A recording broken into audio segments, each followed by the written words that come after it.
गुजगांव थाने के एक गांव से 28 अप्रैल को एक नाबालिग लापता हुई, जिसके बाद 9 मई को एक युवती का शव ठेमी थाने के जंगलों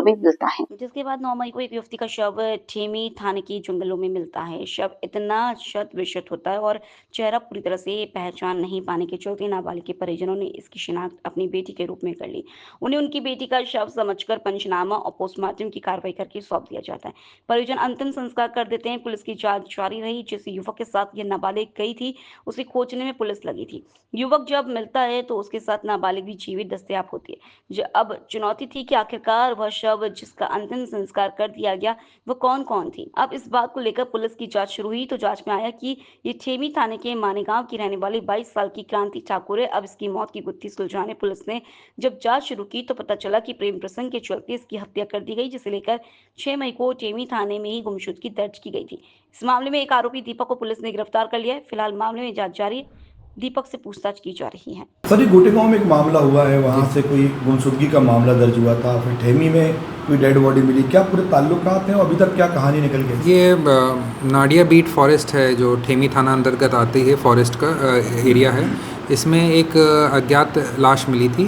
अज्ञात लाश में सभी दूर ढूंढवाया तो उसमें एक परिवार द्वारा उस बॉडी जो लड़की की थी, उस मृतक लड़की के शव को पहचाना गया और स्थानीय लोगों द्वारा भी और जो परिवारजनों के द्वारा उस लड़की की आइडेंटिफिकेशन करी गई।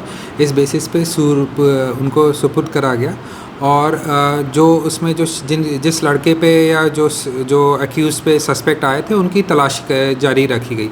तो इसके बाद जब सस्पेक्ट की तलाश करी गई और जो सस्पेक्ट था उसको दस्तयाब करा गया तो उस जो मृतक लड़की थी वो जीवित पाएगी और उसकी दस्तयाबी कर ली गई। कहीं ये मान के किया जा रहा था कि ये लड़की वही है और ये मौत की वजह क्या है, इसलिए उसकी तलाश की जाए। जी, तो जो सस्पेक्ट था उसके साथ ही इस लड़की की दस्तयाबी हो गई, परंतु जो एक्चुअल बॉडी थी फिर पुनः प्रश्न उठ गया था कि ये बॉडी किसकी थी।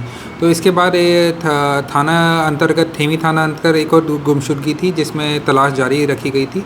तो इसमें फाइनली एक क्रांति ठाकुर नाम जो 22 साल की वर्षीय युवती थी उसकी बॉडी की शिनाख्त हुई गई और इसमें जो आरोपी है धूमा थाना सिवनी के अंतर्गत जो भी मुरारी ठाकुर दीपक पिता मुरारी ठाकुर है उसकी पहचान कर उसको गिरफ्तार करा गया। क्या सर अभी तक मामला निकल के आया है कि जो दीपक ने क्या किया था, लड़की का मर्डर हुआ है या क्योंकि ये मर्ग जांच है, उसके बाद जो मृत्यु के कारण है उसका जो क्योंकि विवेचना का एक पार्ट है तो उसमें जैसे भी तथ्य आएंगे उस अनुसार विवेचना आगे बढ़ेगी और जो भी इसमें जो उचित धाराएं हैं उसके अंतर्गत फिर अपराध की कायमी